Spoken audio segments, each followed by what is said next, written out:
Family of the 41st President of the United States remembers him foremost as a loving family man, a man with a servant's heart. On this program, a peek into the Bush family archives as we get access to their photo albums. They provide a sense of what it was like growing up in this powerful American family. And you'll hear from Bush 41 himself. He sat in on an interview with his wife and couldn't resist adding a few comments. Just across this cove behind me, Walker's Point, where the Bush family has gathered for generations. And now, a Bush family album. When I grew up, my mother used to show me a scrapbook of my dad at Yale and pictures of my dad when he was at war. I will never forget, in the scrapbook there was a piece of the raft that had rescued him, and the picture of my dad being pulled out of the sea by the USS Finback, and was made more real when I thought about that raft, the piece of the raft. He is a war hero to many Americans and to his own children. They, the Bush kids, describe growing up as our 41st president's sons and daughters. Many of the photos inside this until now private album were taken at their home on the coast of Maine in Kennebunkport. Photo of these two iconic figures. What he means by that is it's a place where our family gathers. The memoir, Walker's Babe Point Ruth's is the summer memoirs home for the where 100 Yale years of Library. Bush family history has occurred. There's a lot of memories in this place, a lot of memories, happy memories, all of them happy.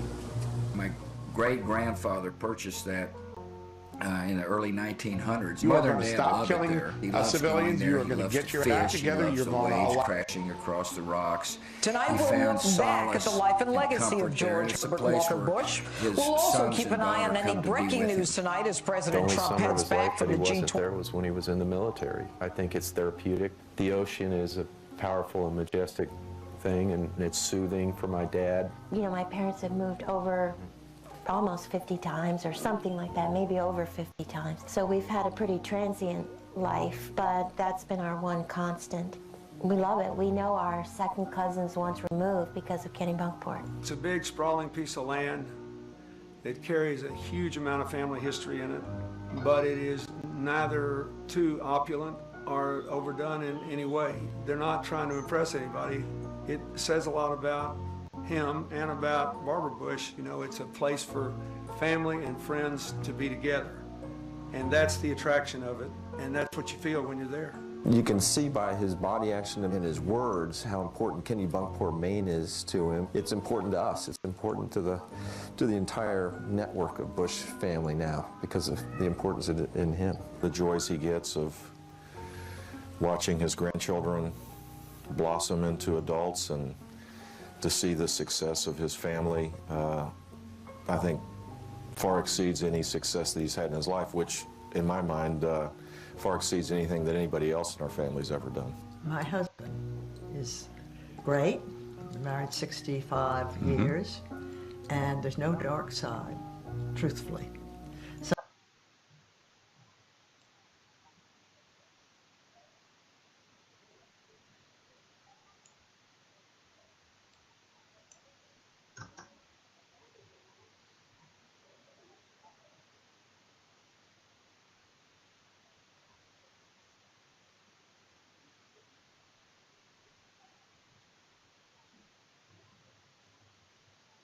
So in 1941, just a few weeks after the December 7th attack on Pearl Harbor. And George asked someone there, do you know the girl in the red and green dress? Beautiful girl. No, he didn't say that. And he said, yeah, I grew up with her. So George said, go cut in on her. In those days, we did that. And then you can bring her over and introduce me to her, which she did do. They played a waltz. And waltzing Matilda here didn't waltz. He said, do you mind if we sit down for a minute? And we did and talked. Then I went to the Andover dance with him. And his first person who ever kissed me in front of about 15 people who didn't seem to notice, but I almost fainted from excitement. 16 and 17, 18. You were 17 then. 17, you were 16. 18 the next day, he was. That's like a song. You were 16. I don't think they're interested.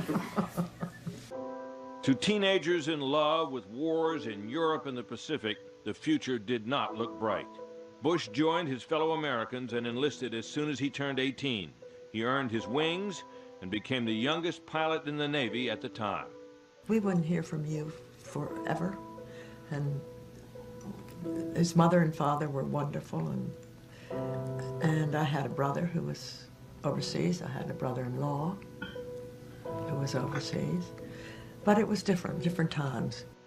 Lieutenant Junior Grade Bush flew an Avenger torpedo bomber off carriers. The targets of his 58 bombing missions were Japanese installations on small islands in the Pacific. Bush's wartime diary includes descriptions of his close calls and the bombing run on Chichigima. Hit by Japanese flak, Bush completed the mission, then headed to sea. He was able to bail out, but his crew, the tail gunner and radio man, did not survive. When he was shot down, I got a notice saying they had seen him rowing away and they thought a submarine and picked him up. And then his mom called me about a day later saying, AA championship twice, sadly lost both times. And he was a good first baseman, and I used to love to play catch with him. And I remember the first time he said, "Son, I can throw it as hard as I want," which meant a lot to me because it meant I'd come of age, at least in terms of being able to catch a baseball. And the Bush family began to grow, first with a daughter, Robin, then another son, Jeb. Bush learned the oil business and founded the Zapata Petroleum Corporation with a group of investors in 1953. It became an offshore drilling operation with rigs around the world. We had some very difficult times. When the rig went down, and that was, what, a third of your company's holdings, and that's tough. But you have to have someone who knows what it means to have 60 people, or whatever number they have, depending on your livelihood. I think that's important. The difficult times the Bushes faced in the oil business were nothing compared to a parent's worst nightmare, when 3-year-old Robin was diagnosed with leukemia and died a year later. The lessons George Bush learned in building a business, creating jobs, and meeting a payroll became key to his next career. When he came and told me he was going to run for county chairman, he didn't quite tell me that there were 300 and some precincts or 200 and some precincts, and that he was campaigning. I thought they'd all fall down and say, yes, perfect. And all our friends thought it was nutty. But George rolled up his sleeves and did it, and you loved it. Politics became the family business. And with the same eagerness and drive he used to build his company, George H.W. Bush worked his way to the top. Preserve, protect, and defend the Constitution of the United States. So help me God. So help me God. Congratulations. Thank you. Dad had handled his relationship with President Reagan extremely well. He remained loyal to the man who'd picked him to be vice president right up until the right moment, which was the convention. And when the curtain rose, he gave one of the great convention speeches ever. And that then helped define who he was. I will keep America moving forward, always forward, for a better America, for an endless, enduring dream and 1,000 points of light. This is my mission, and I will complete it. My dad is an informal guy. He can relax, and he sure loved his dog, Ranger. And I love the picture of Ranger relaxed on the rug in the Oval Office. The picture, to me, speaks about the importance of the job, the amount of work that a president has to do in order to do the job that people expect. Having Ranger around added some comfort to him. George H.W. Bush's presidency faced challenges and opportunities on both the international and domestic fronts. The liberation of Kuwait and putting down Saddam Hussein in the Gulf War gave Bush one of the highest approval ratings ever for any president. But his numbers fell sharply during the 1992 presidential campaign. I think it was the worst year of my life, watching George Bush get defeated for president. I just called Governor Clinton over in Little Rock and offered my congratulations.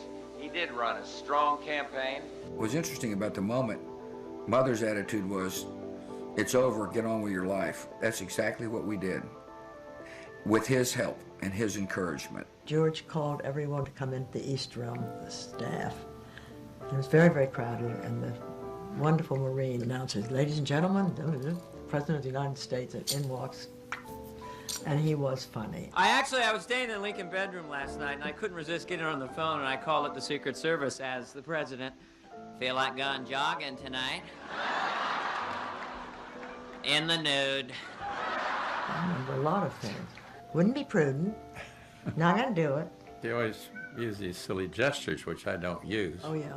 You're not gonna do it. Wouldn't be prudent. That kind of thing. And George, you were very good. He insisted everybody in the White House worked to the last moment, and that they helped the Clinton people as best they could, and I think they did. And you know, then his mother, precious mother, died the day that the Clintons came to see the White House. The loss of the presidency for George Bush held an unusual twist of fate. Well, I thought about it a lot, and it just broke my heart. But he said, "I realized that with the press against you, and you don't have the House or the Senate," George never had that you would have had the worst 4 years of your life. And not me, just the family. And it took a little while for me to buy that, but I think that's true.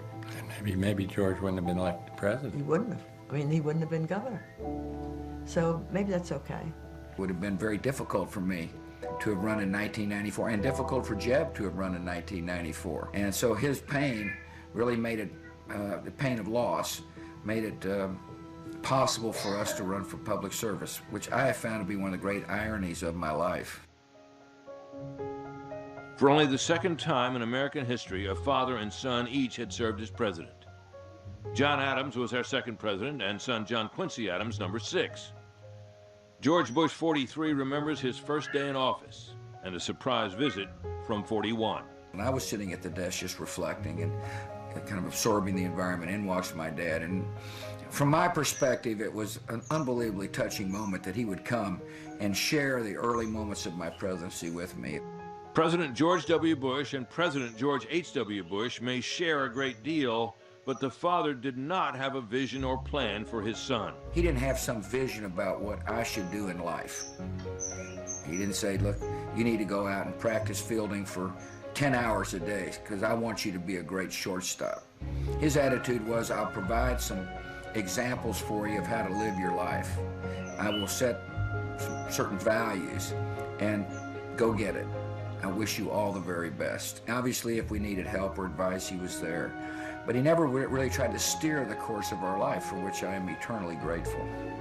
And there's at least one thing that sets the two presidents apart.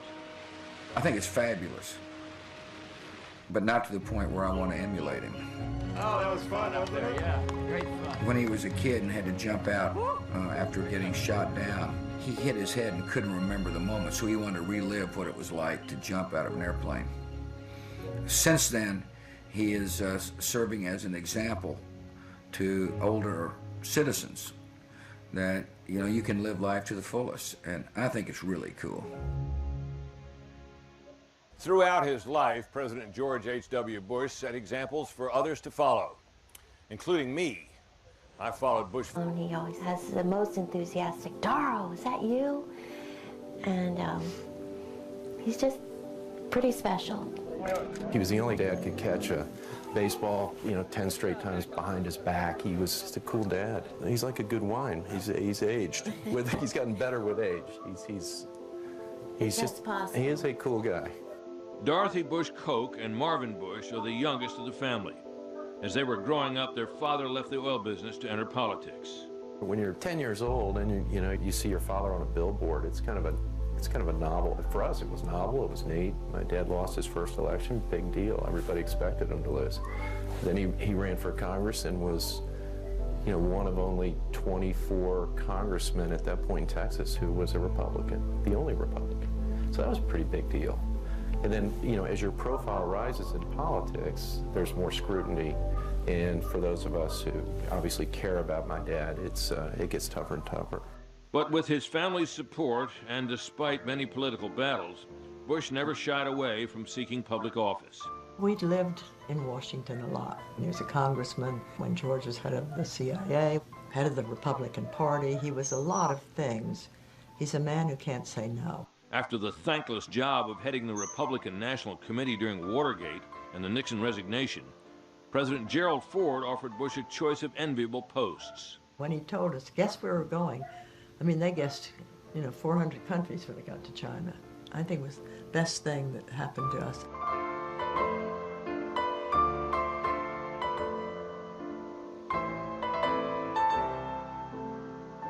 Wan Ying. Oh, see, what's today? Oh gosh. Oh, yeah, but I was thinking about the weather. We learned something about, I learned at the State Departments.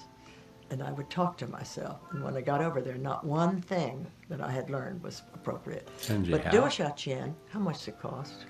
Every American knew that.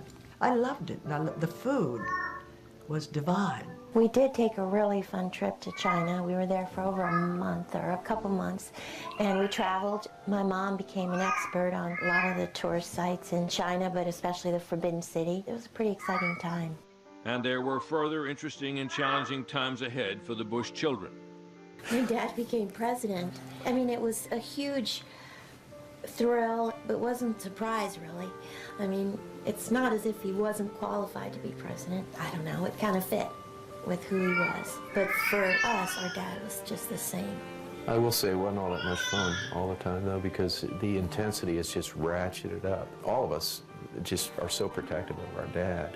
There's perception and there's reality. There was a Newsweek article when he was running for president that had on the cover it said the wimp factor, and I thought to myself, that's kind of odd.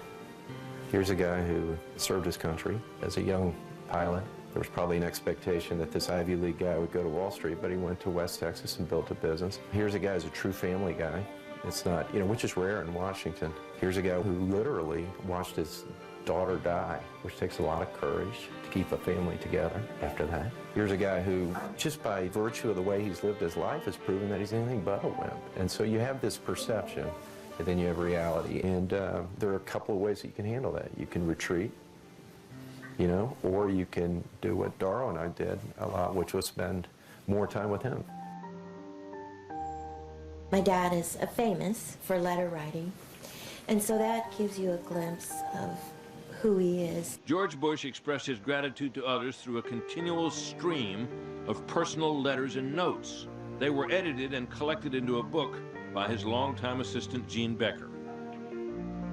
Bush described the book as, quote, letters written when my heart was heavy or full of joy, serious letters, nutty letters, caring and rejoicing letters. So he just had no interest in looking back at his life. I mean, he sits in his office and thinks of ideas of fun plans and things to do in the future, and who can he call?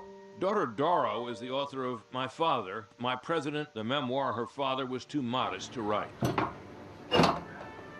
In 2006, the USS George H.W. Bush was christened. It seems fitting to our 41st president and a way to honor a life of service to his country.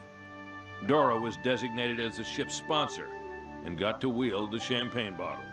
The world's best sponsor. She really is. She's unbelievable. She's put a library in. She did put in tapes for the mums and dads to read a child's book and then send the tape home so they can hear the voice.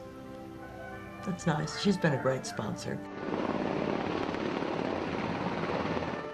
On June 10th, 2012, the Bush family welcomed the ship to the Maine coast. They spent time with the crew and took part in a re-enlistment ceremony for 60 sailors.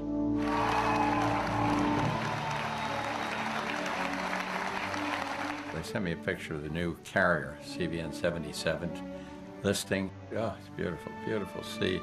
That's one part of the Navy. I love being at sea. It's just heaven. Are you ready? Yes, sir. Hold on. For a guy who is sort of lives, life straight down the middle, he is very aggressive in his boat. I'm not going to say reckless, because he's not reckless, but because he's good at driving the boat. But for an 85-year-old dude to go, 50 miles per hour over 3 to 4 feet waves, it's pretty aggressive. Whenever he had the chance, George Bush shared his love of the ocean, fishing, and fast boats with friends and visitors. Dad was anxious to give President Putin at the time a ride in his boat. Vladimir's an outdoor man, he's an adventurer, and so we get into his boat, and of course After a slow start, he cranks that baby up, and it was interesting to watch Vladimir's reaction to the octogenarian former president blasting across the Atlantic. Fortunately, diplomatic relations weren't severed at that moment. One thing you'll learn from spending time with folks who know and love my father is that, he's got literally 200 people who think that they're among his 5 best friends. We always joke in our family about having the 5th Beatle, meaning there are 4 boys and then there's another dude out there somewhere. And we call those 5th Beatles types brothers from another mother. My dad is the most complete man I know. Governor John Ellis Jeb Bush. It's hard to describe it as a son, but he is courageous, he's honest, he has unimpeachable integrity. All the traits that you would describe as someone who's nearing perfection, he has. He's not perfect, no one is, but amazingly, he's as close as you can get. But the trait Jeb, the second son, admires most in his father is what he sees as his courage. My dad, I think, exhibited that in his entire life, starting as the youngest Navy pilot in World War II, moving to Midland in his business. So that took courage to get out of one's comfort zone, to take the risk of running for office in the minority party back in the early days of the Republican Party in Texas. And then certainly as president, he showed a toughness and a fortitude that people didn't think he had. He wasn't a politician when we were growing up. Remember, he got involved in politics when he was 40. He was a business guy. He traveled a lot. He wasn't always at home because he was working really hard. But when he was with us, it was always fun. We always did things. We always were going to a baseball game or going to play tennis or just outdoors playing catch. He was a fantastic father. He wasn't a strict disciplinarian, but when we messed up, his words of simply saying, I'm disappointed in you, was devastating. It was like 1,000 lashes and 1 month stuck in your room. So his means of child rearing were basically to set an example. Being an example and setting standards for his children was George Bush's role. Barbara Bush dealt with the day-to-day business of raising the family. I'm considered the meanest person in the world, and the meanest? Well, toughest.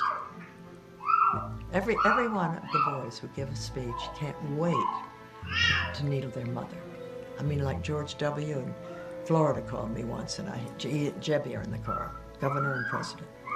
And he says, Mom, don't watch the news tonight. And I hear this real selfish human being I think you'll probably ever meet. It's amazing how he lifts people, not only by his example, but by his kindness and givingness and lovingness. And he's never wavered one iota from that. Coming up, the Bush brother from another mother, President Bill Clinton, his admiration for President Reagan. When he finished second and he was asked to be vice president, he did. Though they were once strong political opponents, it turns out former President Bill Clinton was always one of George H.W. Bush's admirers. The first time I met him, I believe, was in the summer of 1983. The Governors Association met up in Maine, and he hosted them at his house in Kennebunkport. So we all went there. And I had my daughter, who was then 3 years old, and I walked up to the vice president, and I said, Mr. Vice President, I'd like you to meet my daughter, Chelsea. And I said, Chelsea, this man is the Vice President of the United States. And he reached over and shook her hand, and she looked at him and said, where's the bathroom? From the start, Clinton was impressed by Bush. And he took her by the hand and took her to the bathroom and introduced my daughter to his mother, who was then still living, and made a big impression on me. It's the kind of man he is.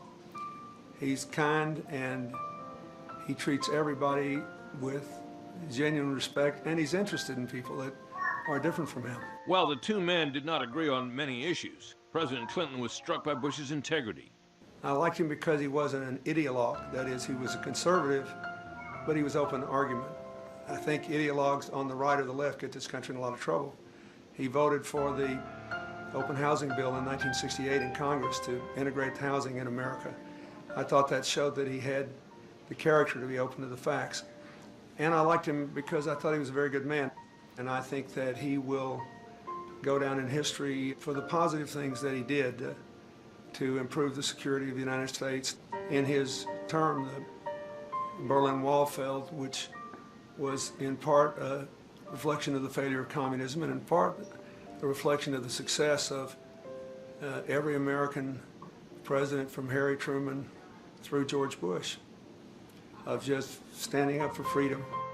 In 2000, Clinton invited the Bushes to the White House for a notable occasion.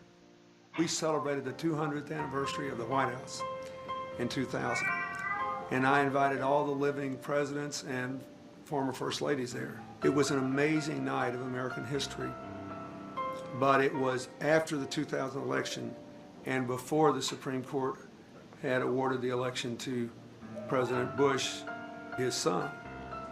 So there they were, sitting in the White House. They had to be calm, they had to try to enjoy this, they had to realize the weight of the moment, and yet they had no idea whether their son was going to be president or not. They handled it. They were amazing. Former presidents gather for events on rare occasions, but Bush and Clinton have been found together time and again. In 2004, on the day after Christmas, an earthquake shook and then a tsunami hit the coast of Southeast Asia. It was an unprecedented natural disaster. More than 200,000 people were dead or missing. Many areas were destroyed. The two presidents, Bill Clinton and George Bush, showed Americans that we are sometimes more united than divided. This unlikely team raised over $1 billion in relief funds. One of the countries that was hardest hit, the Maldives, most people didn't know where it was. A lot of people didn't know anything about Sri Lanka.